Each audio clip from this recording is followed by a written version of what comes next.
Bupati menyampaikan dengan baik kepada kampus-kampus bahwa kami punya anak-anak, ada kurang ini, ya kampus tolong bersabar dan ikut mendampingi mereka dengan baik.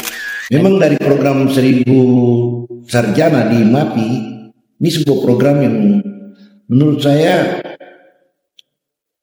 nekat dari Pak Bupati ya. Karena Bupati kita itu kan selalu mengatakan kita berupaya, Tuhan punya cara untuk melengkapi dengan hal yang kurang-kurang itu. Saya sampaikan kepada adik-adik mahasiswa saya di sana, kalian pulang bukan lagi mengharapkan menjadi pegawai negeri. Di Jawa itu banyak sekali ada home industri, artinya ekonomi itu. Kamu belajar bergaul, pasti orang senang.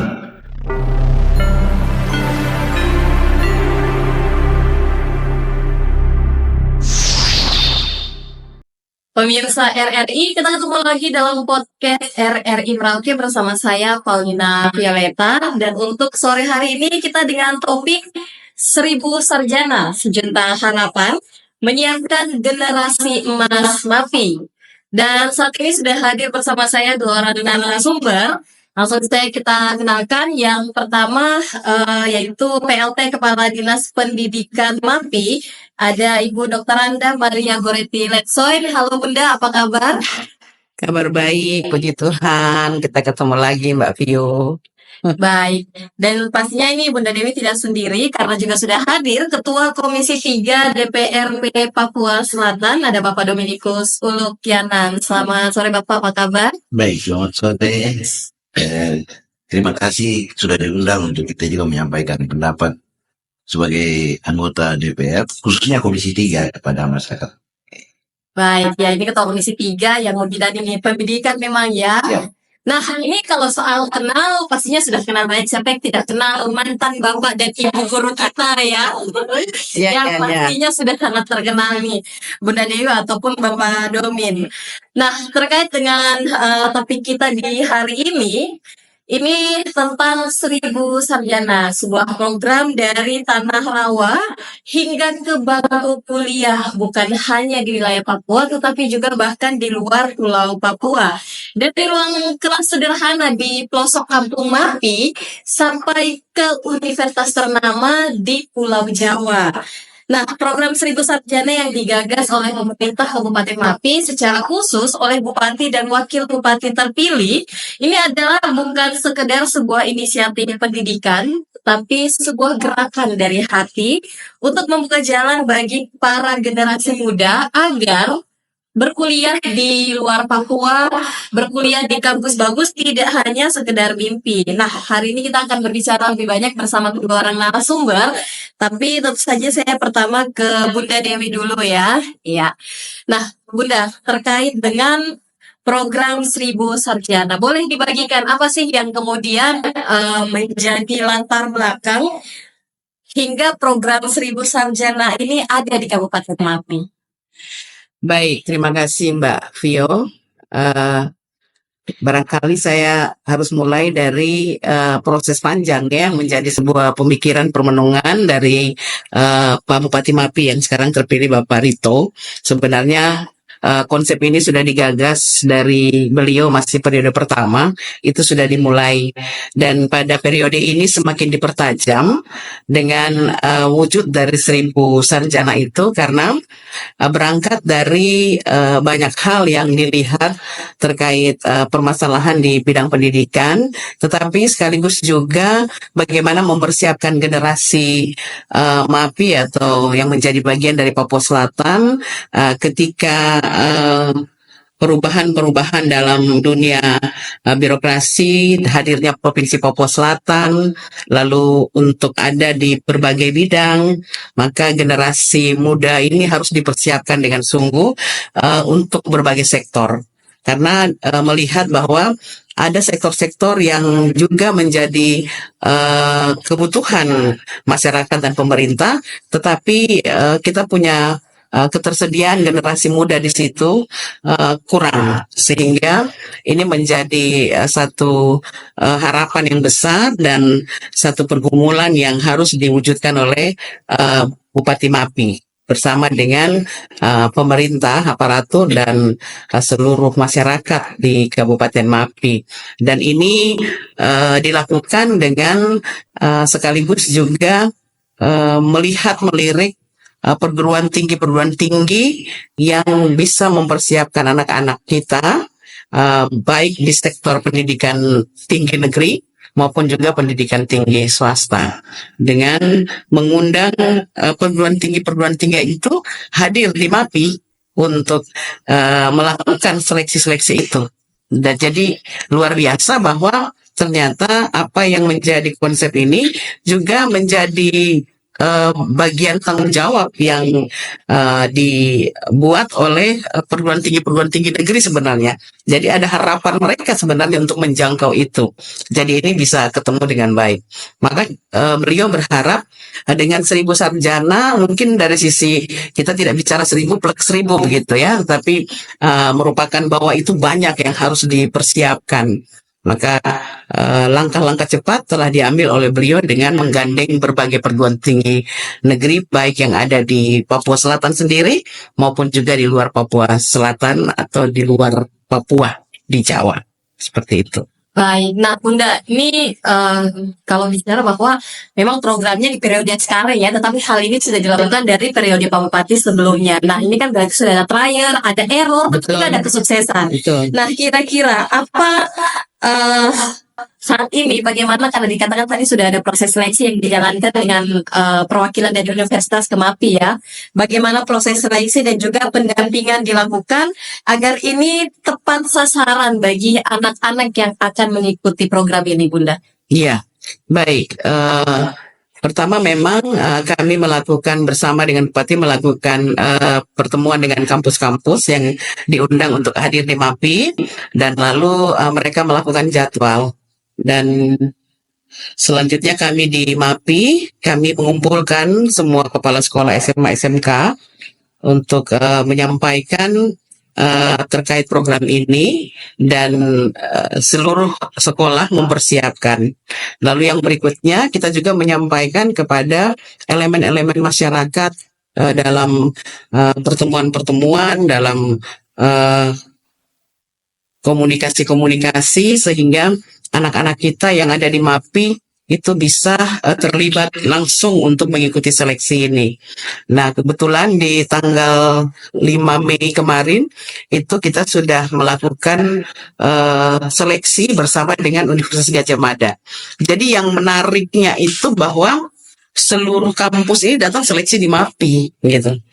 Mereka datang sehingga yang diseleksi, yang lulus itu yang akan kita kirim ke sana. Dan proses pendidikan yang akan mereka lewati itu akan disiapkan asrama, langsung disiapkan oleh kampus, proses kehidupan mereka, lalu pendampingan selama mereka kuliah. Jadi ada mentor dan ada pendamping kampus akademik yang mendampingi mereka sampai dengan mereka nanti selesai.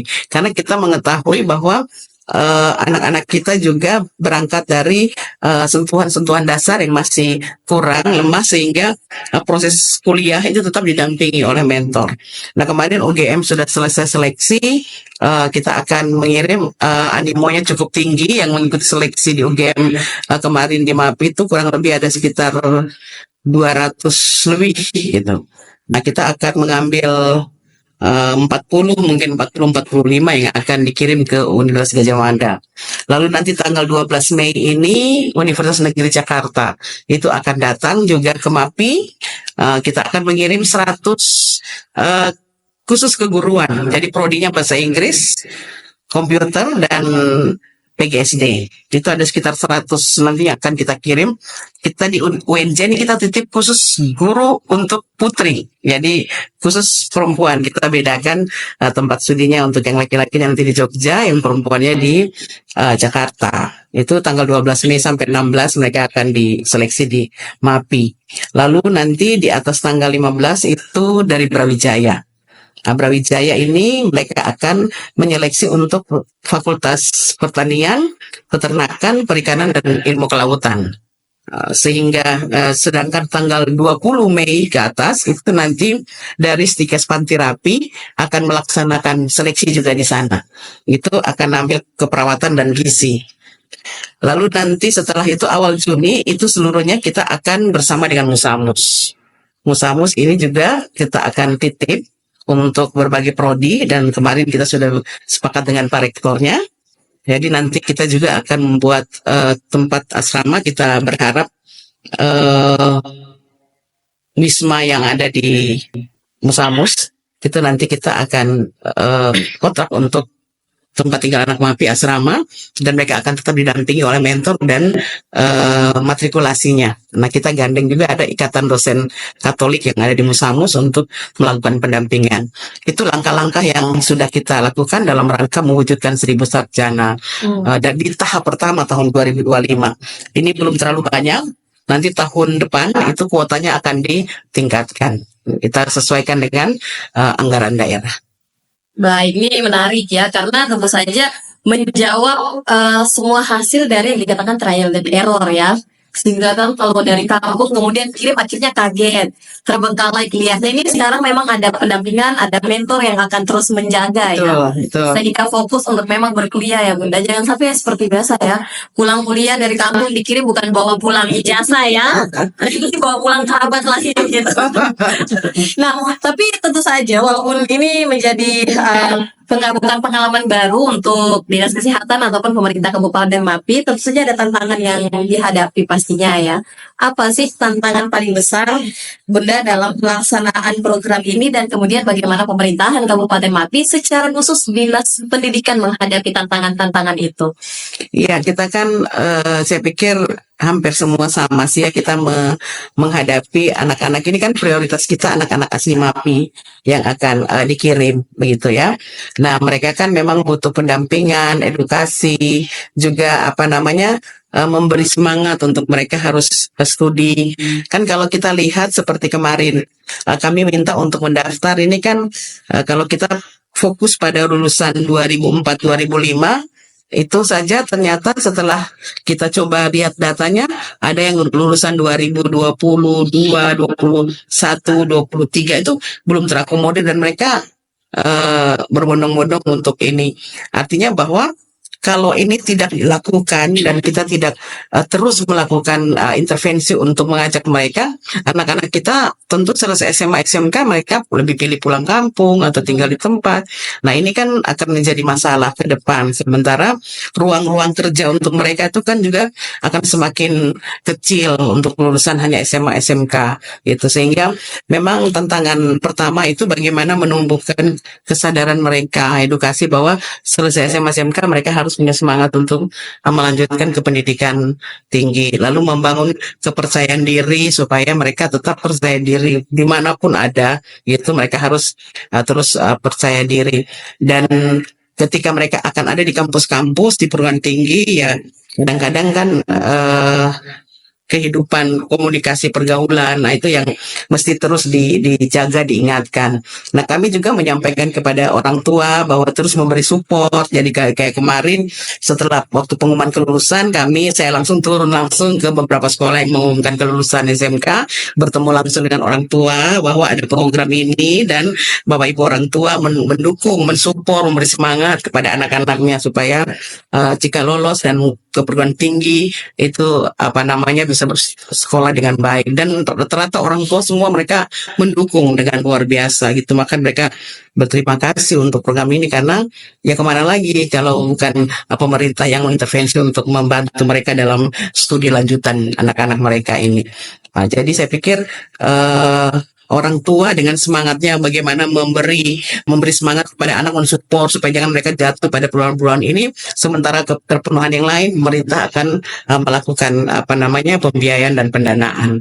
Itu yang kita harapkan. Dan hal yang sama juga kami sampaikan kepada kampus-kampus yang akan menerima bagaimana anak-anak kita. Jadi mereka punya kehidupan, kampus-kampus juga kita menyampaikan, Pak Bupati menyampaikan dengan baik kepada kampus-kampus bahwa kami punya anak-anak ada kurang ini ya, kampus tolong bersabar dan ikut mendampingi mereka dengan baik. Dan itu yang kita harapkan, mudah-mudahan ini menjadi sebuah kebangkitan yang baik untuk anak-anak kita gitu. Baik, Bunda.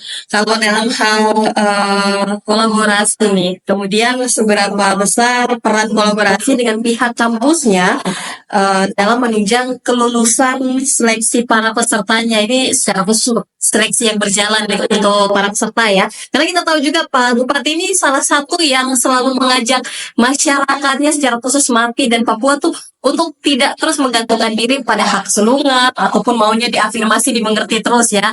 Nah, kira-kira untuk proses ini juga seperti apa antara Pemda dan juga apalagi kita tahu seperti UGM dengan standar yang cukup tinggi ya Bunda. Itu seperti apa dalam hal kolaborasi untuk peserta yang seleksi ini?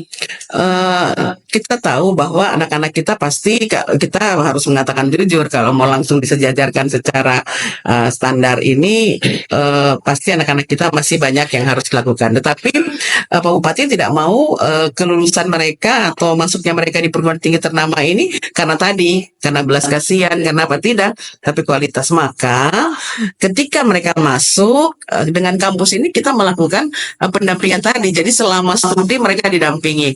Nah, seperti UGM. UGM ini kan kita menggandeng PPKK-nya UGM, ada gugus tugas khusus Papua yang mendampingi anak-anak Papua. Nah, mereka ini yang melakukan seleksi. Setelah itu ke UGM, mereka akan mendampingi terus ya untuk dilakukan persiapan-persiapan untuk masuk ke perguruan tinggi. Sama juga dengan UMJ. Itu di awal akan ada matrikulasi awal untuk masuk ke perguruan tinggi. Dan mereka tetap nilai dan lain sebagainya sama dengan mahasiswa lainnya. Nah, contoh seperti yang lalu kita titip ada sekitar 15, lalu tinggal 11, 9 yang akan selesai dan 6 sudah selesai di UGM. Itu dengan standar UGM, tidak ada standar Blaskastep. Memang mereka didampingi terus ini. Mentornya Pusprodinya itu memang terus dilakukan dan mereka berhasil dengan nilai yang baik. Jadi prinsip Pak Bupati bahwa afirmasi ada tetapi tetap kualitas itu dipertahankan. Maka terus dilakukan mentor-mentor pendampingan kepada mereka. Nah, seperti yang nanti UGM ini kan nanti yang lulus langsung kita kirim langsung mengikuti matrikulasi persiapan di UGM. Begitu juga dengan UNJ. Semua kampus kita akan melakukan matrikulasi pendampingan untuk mereka masuk tetap pada grade yang sama. Dan dari hasil diskusi kami dengan Universitas Brawijaya sekarang ini kan Universitas Brawijaya ini kan belum pernah melakukan kerjasama afirmasi dengan bagian Papua. Ini dia baru sampel pertama dan dia sampel pertama di MAPI. Dan dia juga akan melakukan tes di MAPI yang belum pernah mereka lakukan ya. Nah, mereka akan lakukan begitu. Setelah itu mereka akan melakukan matrikulasi gitu. Jadi seperti UGM, seleksi yang mereka lakukan ini juga menjadi seleksi psikotes. Jadi Pak Bupati tidak mengarahkan anak ini kok harus ambil ini kok. Tidak, tetap melihat kemampuan dan apa yang menjadi pilihan dia. Makanya seleksi yang dilakukan ada seleksi psikotes yang mengarah terkait pilihan dia akan kemana diarahkan oleh hasil ini juga psikotes juga seperti itu. Baik Bunda, kalau terkait dengan setelah kuliah ya, jangan sampai ini saya rasa bukan hanya di MAPI ataupun ini ya, tetapi secara khusus Provinsi Papua pun masih banyak masalah ketika sudah kuliah. Akhirnya kita nanti lihat di medsos, wah kami tidak diperhatikan dinas, kami di sini begini-begini lah. Saat ini bagaimana ke depan dinas itu memantau keberlanjutan studi para mahasiswa setelah mereka diterima di perguruan tingginya? Memang ini juga menjadi pergumulan ya, tetapi kita pilah gitu ya. Jadi ibaratnya Pak Bupati MAPI mengatakan bahwa urusan kamu kuliah saya kasih biaya studi itu urusan pemerintah dan saya lakukan tugas itu. Tetapi setelah itu kalian studi, urusan masuk ke dunia kerja itu sudah menjadi bagian yang menjadi tanggung jawab. Maka ketika studi, lakukan studi dengan baik sehingga itu bisa membuka pada saat lapangan pekerjaan. Karena memang seperti misalnya guru, kita kekurangan guru. Sekarang kita akan mengarahkan anak-anak untuk sekolah guru. Nah, ini yang harus diperjuangkan ketika kembali mereka akan masuk ke dunia kerja. Nah, seperti itu. Nah, ini kita kan berhadapan dengan regulasi di mana tidak dibolehkan lagi mengangkat tenaga-tenaga honor, tenaga kontrak. Nah, ini juga jadi salah satu pergumulan. Tetapi tidak boleh membuat semangat kita untuk anak-anak ini tidak pergi kuliah, tidak, tetap tanggung jawab saya memberi kamu kuliah untuk kamu berkualitas, untuk kamu bisa bersaing gitu. Setelah itu urusan kalian ke dunia kerja, itulah bagian yang harus kau perjuangkan dengan apa yang kau sudah dapatkan, ilmu pengetahuan ini. Sehingga mari anak-anak yang kuliah itu selain bagaimana mendapat ilmu pengetahuan mengisinya, juga membuka jejaring dunia dalam kampus komunikasi dengan dunia kerja itu seperti apa, sehingga ketika selesai juga sudah bisa, artinya bisa ke birokrasi, bisa juga ke swasta, bisa juga mandiri. Nah, itu harus menjadi kesadaran yang terbangun juga dalam dunia kampus seperti itu. Baik, terima kasih Bunda Dewi. Sekarang saya ke Bapak Domi nih. Kalau di DPR Provinsi ya, ini sebagai mitra dalam hal pengawasan dan juga penganggaran, bagaimana DPR Papua Selatan ini memandang, apalagi sebagai seorang guru ya Bapak, memandang pentingnya program ini dalam pembangunan SDM Papua Selatan jangka panjang. Ya, baik. Terima kasih. Kalau kita mau lihat ya, di Papua ini biasanya orang bicara lebih banyak tentang sumber daya alam. Sedikit orang yang bicara tentang sumber daya manusia. Setelah dilantik, saya kebetulan dipilih menjadi ketua komisi 3 yang membidangi masalah pendidikan. Saya coba-coba datangi artinya dekati beberapa kepala daerah. Saya mau lihat kepedulian mereka terhadap pendidikan.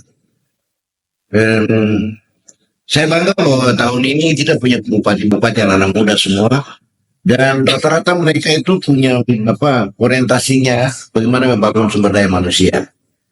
Saya lihat di Asmat ada program nanti mau dibuat tes tentang kelayakan guru. Memang betul karena di kenyataan sekarang ini banyak yang sudah tamat sekolah tidak bisa baca, dan bupati ambil langkah yang benar. Dan kalau di MAPI sendiri, saya mengawali tugas tahun 1982, saya mulai jadi guru dan pertama injak MAPI. Setelah sekarang saya di DPR ini, saya mulai awali dari MAPI lagi. Setelah jadi ketua komisi, saya di MAPI dan saya lihat betul bahwa Bupati MAPI dan Ibu Kepala Dinas, saya bilang kalau ada masalah sekarang ini, kita lihat bahwa hampir seluruh kehidupan manusia ini ada masalah. Tetapi yang luar biasa itu kepala dinas dan Bupati MAPI mulai dengan menggenjot masalah pendidikan. Kalau ada anak murid saya yang masih mendengar suara saya atau orang tua murid yang pernah saya tugas, karena saya waktu itu kampung, saya buat contoh kecil yang orang bisa sadar. Saya bilang, kalau kita ini masuk di hutan terus mau cari rusa, siapa yang panjat pohon paling tinggi dia lihat paling jauh, pandangannya lebih luas. Kalau orang hanya di bawah pohon kelapa, dia pasti lihat sekitar itu saja. Yang di tengah dia lihat agak jauh, yang paling atas. Artinya kalau kita pendidikan kita semakin tinggi, wawasan kita semakin luas. Memang dari program 1000 sarjana di MAPI, ini sebuah program yang menurut saya nekat dari Pak Bupati ya. 5 tahun. Seperti yang saya sampaikan bahwa dengan adanya keterbatasan pembatasan masa tugas seorang kepala daerah, tentu dia akan cari program-program yang yang populer. Tapi kalau investasi di bidang pendidikan ini tidak akan banyak orang bicara. Tetapi Bupati MAPI ambil ini posisi. Kebetulan mungkin didukung oleh seorang kepala dinas yang cukup kuat. Kemarin saya lihat. Dan memang program ini sebagai guru, saya tidak langsung lihat bahwa ini program yang luar biasa dalam arti bahwa sudah hebat. Saya coba datangi waktu itu Ibu Kepala Dinas lagi keluar, saya dengan Ibu Sekretaris. Saya bilang, Pak, Ibu, kita di Merauke itu banyak kita kirim orang keluar sampai ke luar negeri. Tapi pendidikan dasar tidak diperhatikan.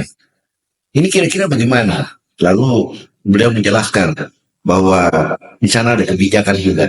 Dan baru satu minggu kemudian, lalu saya diminta Pak Bupati untuk dampingi tim tamu yang turun ke sana. Dan betul di sana sudah disiapkan anak mulai dari sekolah dasar sampai dengan SMA, guru dan murid untuk ada pembelajaran apa yang Ibu AI itu yang saya kurang tahu dia. Pokoknya tapi pendidikan digital. ya. Ya, itu. Dan saya lihat ini Sebagai guru saya menyesal juga, saya 30 tahun tidak pernah dapat ilmu ini. Nah, ini satu gebrakan yang luar biasa. Jadi menurut saya itu Tuhan itu tidak pernah membiarkan manusia begitu, tapi akan memberikan tepat waktu. Dan ini mungkin benar bahwa Papua Selatan harus bangkit, khususnya dalam bidang pendidikan. Kita tahu bahwa gubernur kita punya latar belakang itu dari pendidik. Wakil gubernur juga tamatan pendidikan guru. Nah, sekarang kepala-kepala daerah yang di kabupaten-kabupaten ini mulai getol lancar melaksanakan itu kegiatan perbaikan pendidikan. Dan kebetulan setelah itu saya datangi beberapa kota studi yang ada dalam Papua Selatan di sana. Apa yang tadi disampaikan oleh Ibu amat sangat benar. Tadi juga Viol mungkin ada tanya juga masalah, tadi mungkin ada Ibu ada sedikit miskomunikasi ya. Mungkin orang tua yang selalu mengeluh, anak kami dikirim tidak diperhatikan. Itu juga yang menjadi catatan kami dari Dewan. Dan kami akan sampaikan nanti dalam rapat besok KPY Gubernur. Supaya mengingatkan semua pemerintah daerah untuk tidak main-main dengan masalahnya. Kami ketemu dengan mahasiswa, tetapi mungkin akhirnya juga kita berharap orang tua murid, supaya kalau bisa anak-anak kita mulai perhatikan pendidikan dalam keluarga. Karena ada beberapa perguruan tinggi yang kami datang, anak-anak yang kelihatan dia punya nilai yang bagus, kami diberikan itu nilai. Mereka punya apa itu IPK, IP. Iya, itu dikasih.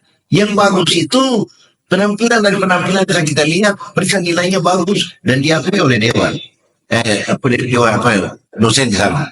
Tapi ada juga yang mengeluh dari mulai pertama masuk sampai selesai. Kita periksa nilainya juga tidak bagus.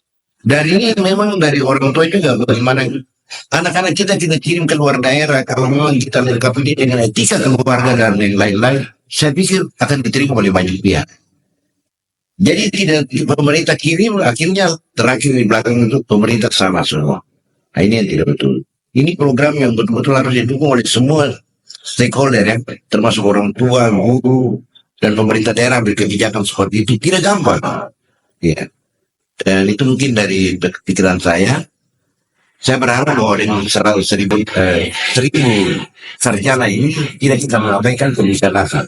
Dan saya yakin Mati tetap jalan saya lihat. Itu kira-kira bisa sampaikan. Baik, ya analogi yang luar biasa ya. Jadi semakin tinggi memanjat, semakin banyak yang bisa terlihat, sama halnya seperti pendidikan ya Bapak, yaitu hasil mengajar untuk masyarakat langsung di 30 tahun lalu. Sekarang bisa lihat MAPI juga sudah banyak berbenahnya ya Bapak ya, dibanding ketika Bapak bertugas. Sangat.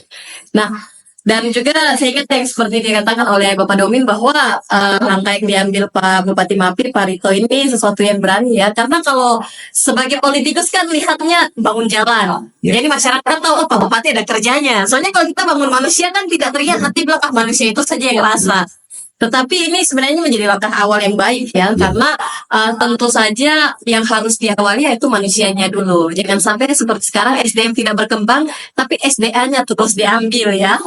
Nah, kalau dalam hal dukungan nih Bapak, apa kemudian dukungan yang akan dilakukan dari DPR Provinsi Selatan dalam melihat kesinambungan dari program 1.000 sarjana ini? Iya.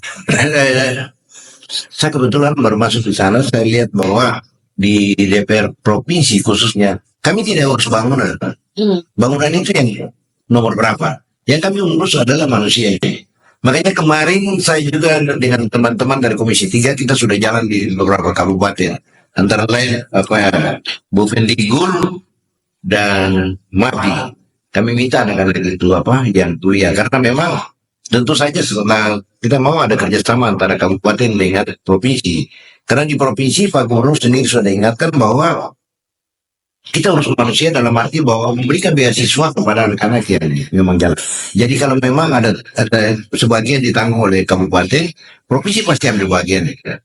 Karena kalau provinsi sampai sekarang kalau nomenklatur yang ada ini kita hanya mengurus satu sekolah untuk 4 kabupaten ini, satu sekolah itu sekolah SLB. Karena yang mulai dulu kalau dibagi SMA, SMK ditanggung oleh provinsi, sampai hari ini sudah dikembalikan ke kabupaten dan memang saya dengar ada kembali diambil provinsi. Cuma sampai sekarang kalau kelihatan kalau kita tidak bisa kerjasama dengan kabupaten, sama dengan provinsi nganggur. kita dinas pendidikan sebenarnya nganggur kalau kita tidak mendukung provinsi. Karena kita kalau di macam gedung dan segala macam ditanggung oleh kabupaten. Provinsi urus manusia. Dalam arti bahwa manusia yang kuliah ini sudah. Tapi kita mesti bicara, mungkin kita bicara dengan para kepala dinas, yang mana sudah kabupaten provinsi urus, yang mana kok kabupaten urus. Ya, mungkin kita bisa seperti itu. Baik ya, bisa semakin mengirim banyak manusia untuk dikembangkan ya Bapak. Ya, karena begini, kita bisa saja kasih kuliah anak di sini. Dia punya ilmu mungkin bertambah, tapi mindsetnya tetap. Iya. Dengan mengirim anak keluar, kita berharap tadi itu seperti tadi disampaikan oleh Ibu Kepala Dinas, anak ini begitu kuliah, saya sampaikan kepada adik-adik mahasiswa saya di sana. Kalian pulang bukan lagi mengharapkan menjadi pegawai negeri. Di Jawa itu banyak sekali ada home industrianya, ekonomi itu. Kamu belajar dan kau pasti orang senang. Hingga kamu pulang di sana dengan ijazah sarjana, kamu bisa memberikan lapangan pekerjaan kepada saudara-saudara kita. Mereka mendapat peluang seperti itu.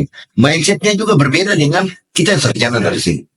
Sarjana di sini ya bukan saya dengar untuk pintar sama pintar, tapi mungkin ada lebihnya itu bahwa mereka punya mindset yang dari luar berbeda. Bagaimana dia melihat kehidupan ini yang perlu kita tularkan kepada lingkungan kita di sini. Itu yang saya.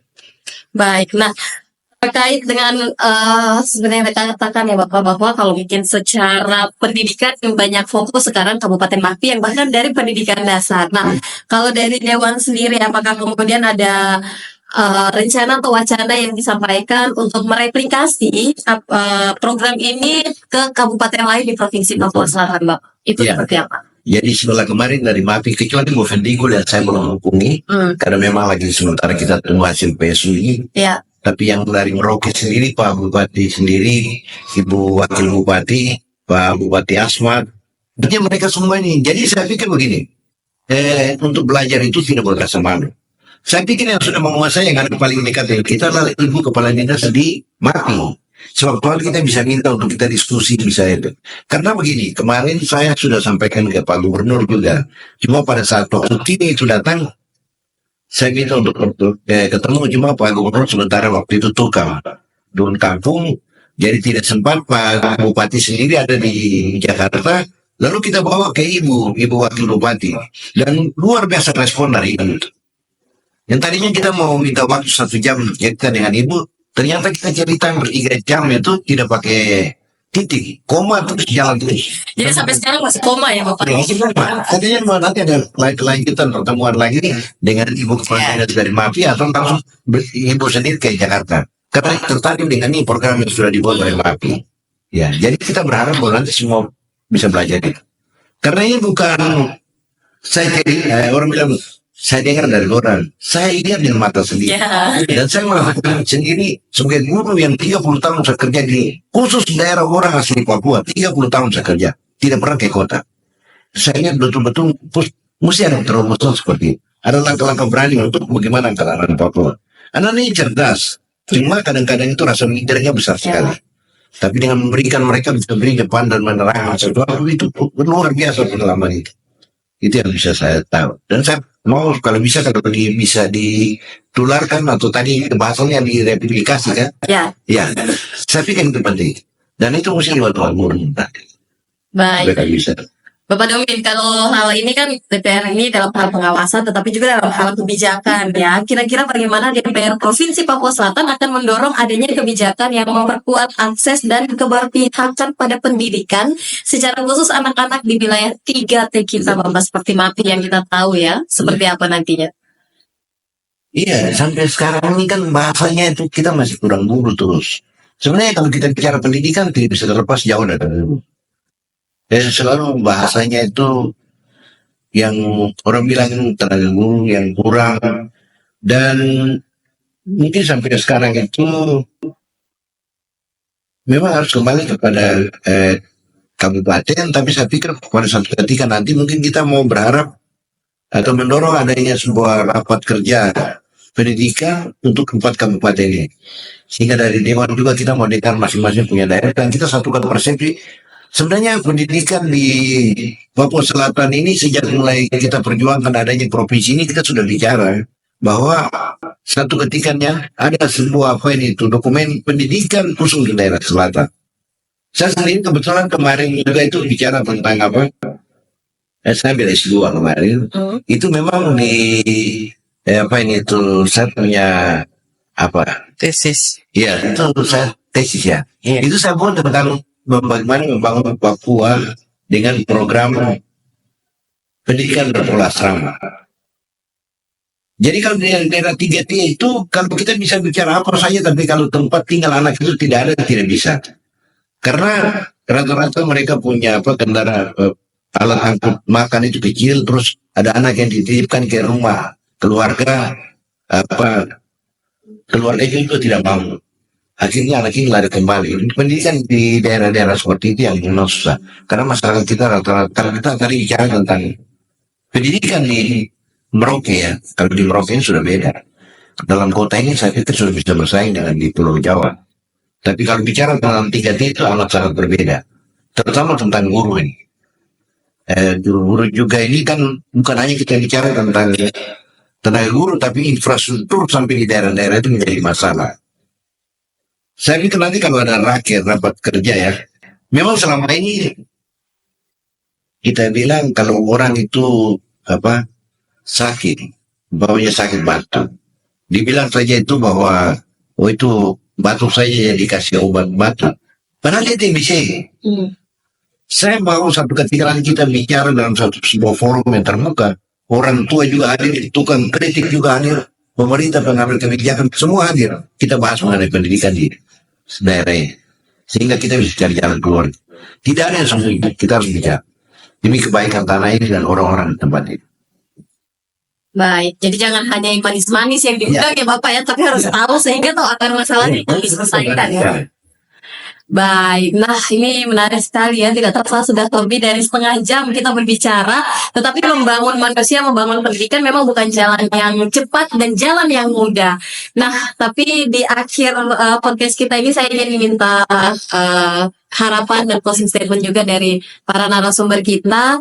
Yang pertama dari Bunda Dewi sendiri sebagai seorang guru yang sudah dari Kabupaten Merauke sampai berpindah ke Kabupaten Mapi, ngurusnya tetap manusia ya.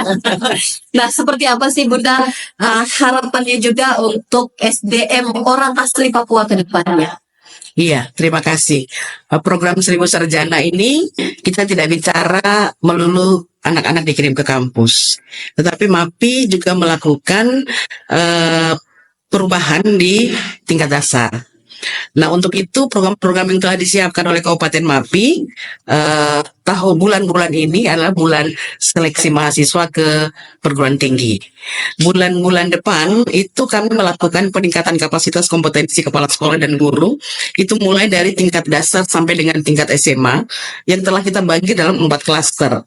4 klaster itu pada titik-titik yang telah kita siapkan, yaitu titik pertama di Obaa itu akan bergabung Nambai dan sekitarnya, lalu titik kedua di Senggo, Citak Mitak, Desain Kaibar dan sekitarnya. Lalu titik ketiga itu ada di Eci, itu Asue dan dengan Haju dan sekitarnya. Dan titik keempat itu ada di wilayah Edera, Bade, Syahame, Fenaha, Yakomi, Bamgi. Nah, itu nanti akan ada di 4 titik yang langsung akan dibawahi oleh 2 perguruan tinggi dalam rangka peningkatan kapasitas kompetensi kepala sekolah dan juga guru-guru. Itu mulai dari tingkat SD, TK PAUD sampai dengan SMA SMK.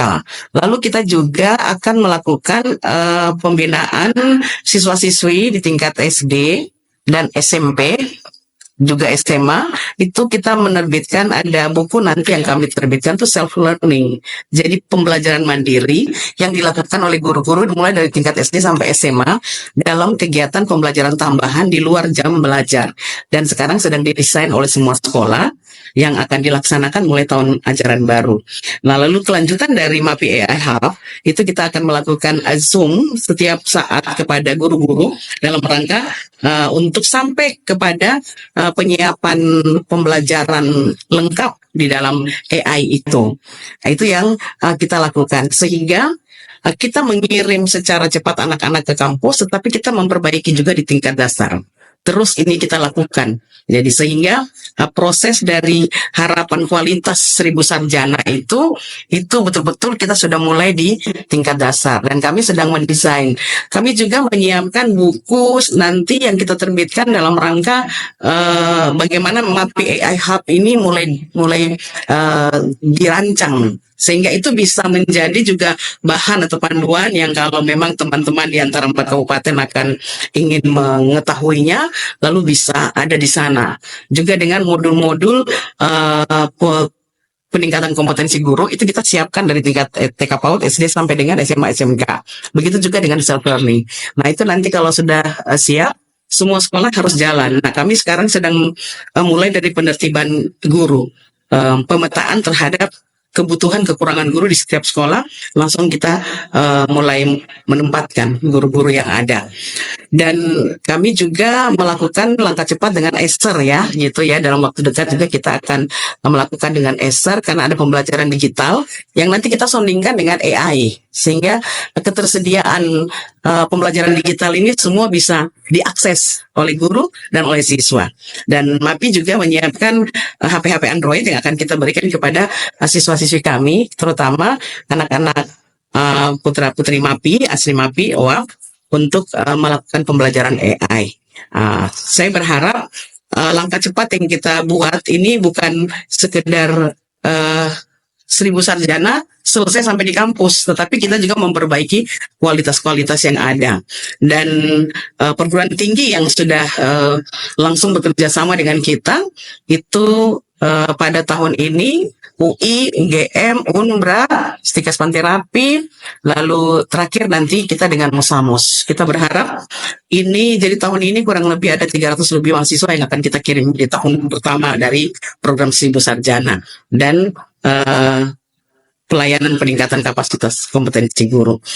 Pendidikan kita kejar dengan cepat, dan mudah-mudahan ini menjadi langkah yang baik. Semangat, saya katakan kepada guru-guru bahwa mereka adalah garda terdepan dari perubahan pendidikan yang lebih baik ke depan, maka tetap miliki semangat untuk terus melakukan perubahan-perubahan itu. Dan saya lihat sudah nampak itu. Kemarin kita coba tes satu sekolah dengan kebetulan dosen dari Musamus yang melakukan pendekatan itu, dan langsung melakukan praktek di SD itu ya, SD tertua di MAPI itu kan SD Santo Yosep di KP itu ya. Itu anak-anaknya sudah kelihatan percaya diri dengan digitalnya itu sudah sangat bagus. Yang penting kita komitmen, kita konsisten jalan, saya yakin bahwa itu pasti akan baik gitu. Maka ya kita tetap berdoa kepada Tuhan, karena bupati kita itu kan selalu mengatakan kita berupaya, Tuhan punya cara untuk melengkapi dengan hal yang kurang-kurang itu. Saya pikir itu. Baik, kata kunci terakhir ya, semuanya ditutup dengan doa, karena terakhir Bapak yang menentukan nih. Terima kasih Bunda Dewi. Selanjutnya Bapak Domi, yang silakan. Baik, terima kasih ya. Menurut saya ini tiap orang ada masanya, setiap masa ada orangnya. Jadi mungkin saya lebih banyak mau bicara dengan teman-teman saya guru-guru. Saya sering cerita juga tentang bagaimana waktu Jepang itu dibom tahun 1945. Indonesia mulai membangun dirinya itu mulai dari nol ke atas. Jepang di bawah nol karena dia kalah perang, pampasan perang dan segala macam. Tapi pertama Kaisar Hirohito waktu tampil, semua orang pikir dia mau bicara apa tentang ini, kekalahan Jepang. Tapi Kaisar dia keluarkan kata-kata, hitung semua guru, berapa banyak guru yang masih hidup di sini. Lalu para jenderal di sekitar beliau menyatakan bahwa, Bapak, kami di sini rela melepaskan nyawa kami untuk menyelamatkan Bapak. Kami tidak butuh guru. Tapi beliau berpikir lain. Beliau bilang tidak, kumpul semua guru dan saya mau bangun Jepang. Kelihatan Jepang seperti sekarang. Jadi kemudian tadi kita bahas apa yang dari kepala dinas tadi bicara, dari bupati bicara. Tapi kalau tidak ada tanggapan dari guru, saya pikir tidak akan ada. Sebenarnya kita harus bersyukur kepada kepala-kepala daerah yang baru ini. Yang saya bilang, selama saya jadi pegawai negeri khususnya jadi guru 30 tahun, itu sepeda plat merah saya tidak pernah dapat. Guru selalu dianggap sebagai warga negara nomor 2 di Republik ini. Orang kalau jadi pegawai negeri, mungkin pegawai yang lain itu masih baju saja masih mau toko, sudah kendaraan dinas. Guru sampai golongan 3, 4, sampai pensiun tidak dapat. Tapi kali ini mungkin ada kesempatan. Kepala-kepala daerah ini punya perhatian terhadap pendidikan. Kenapa kita guru tidak menggunakan kesempatan ini untuk sebagai ungkapan terima kasih yang kerja dan sungguh-sungguh. Hari ini saya mau sampaikan bahwa di komunitas orang asli Papua, khususnya di Kabupaten Merauke, sekolah semua tutup, lesu. Ini menjadi keprihatinan yang luar biasa bagi saya. Dan sampai hari ini saya belum lihat ada gebrakan dari pemerintah Kabupaten Merauke seperti daerah-daerah lain. Tapi saya lihat kalau dari Ibu, kalau ke Pak Bupati dari Yusuf, saya kenal dia, orangnya memang betul-betul bagus. Tapi jangan diam. Waktunya sekarang angkat muka dan kita mulai bicara. Karena yang lain sudah mulai bicara. Karena nanti kalau satu ketika nanti kita tidak usah khawatir, tidak usah kaget. Contohnya di politika, kita bicara di politik saja tahun 2029, saya pikir kita di Merauke hanya bisa kerja panggung. Yang nanti menarik dan isi acara adalah dari Kabupaten Mapi, Asmat, dan Bovendigel. Jangan sampai jadi begitu. Sekarang kita bicara, sekarang ada peluang, dan waktu kesempatan terbuka untuk kita semua. Siapa yang tidak mampu berkreasi, silakan tinggal. Dan bagi orang tua itu kalau di dalam kitab suci ketua, kayak kebetulan saya orang Katolik ya. Ada orang yang menyentuh jubah Tuhan Yesus, Tuhan bilang itu imanmu telah menyelamatkan engkau. Saya pernah ke sekolah dari imam sendiri, sekolah di Jogja. Tapi saya waktu itu berada kirim anak itu, walaupun gaji saya tidak besar. Tapi saya bilang bahwa, anak, sifat teladan ini sebenarnya bisa menyelamatkan engkau. Di sana orang akan sayang anak-anak yang punya sifat yang baik. Bapak kasih uang, tapi Bapak tidak bisa perhatikan kau 24 jam. Ada orang lain, kau hidup di tempat lain. Orang tua bagaimana tata krama hidup dalam rumah tangga itu penting. Jadi ini mungkin harapan saya. Yang sederhana saya, sebagai seorang mantan guru dan sebagai wakil rakyat, kalau tadi Ibu sampaikan itu memang pemerintah punya, kalau kita masyarakat kita saling kasih nasihat untuk ikut. Ini kan ada uang. Dan satu hal yang kita mau lihat bahwa tidak ada pintu lain untuk membuat orang asli Papua dan saudara-saudara kita Nusantara dulu satu meja untuk bahas tentang nasib tanah ini. Hanya lewat pendidikan. Untuk orang asli mesti dengarin. Jangan kita selalu memperkara buat seakan-akan kita dikorbankan, kita disolimi. Hak keseluruhan itu yang menjadi terus. Saya bangga dengan beberapa anak muda yang sekarang itu tidak mau pikir mengenai hak keseluruhan, tapi mereka mau bertarung. Mungkin itu yang saya sampaikan. Saya minta maaf kalau katakan saya terlalu keras, tapi sikap saya dan saya biasa bicara. Baik, terima kasih Bapak Domin, luar biasa juga ya. Tetapi memang betul, apapun itu kembali lagi ketika gurunya tidak punya hati untuk mengajar tetap akan sulit ya.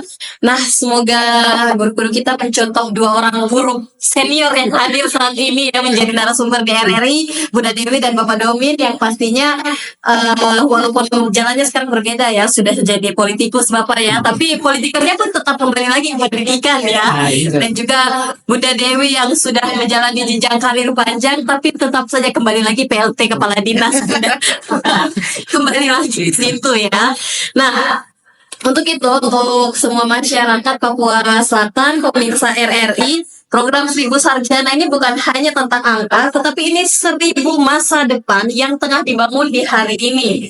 Nah, untuk itu dari ruang kebijakan sampai ke ruang kelas, harapan ini akan terus ditumbuhkan. Semoga program ini bukan hanya menjadi tonggak pendidikan di Kabupaten Mapi, tetapi ini menjadi contoh nyata bagi kabupaten lainnya dan bagi orang Papua di tanah Papua, bahwa ketika pemerintah, guru, masyarakat berjalan bersama, tidak ada yang mustahil dalam menyiapkan SDM Papua. Untuk itu, terima kasih yang sudah hadir di studio narasumber kita, Bunda dan Bapak Domin, untuk kesempatannya, dan juga untuk Anda pemirsa yang sudah mengikuti. Pastinya mari terus mendukung pendidikan sebagai jembatan menuju masa depan, terus kepada orang asli Papua dan juga untuk membangun Papua Selatan. Demikian untuk podcast kita di sore hari ini. Saya Paula Violeta pamit. Selamat sore dan sampai jumpa.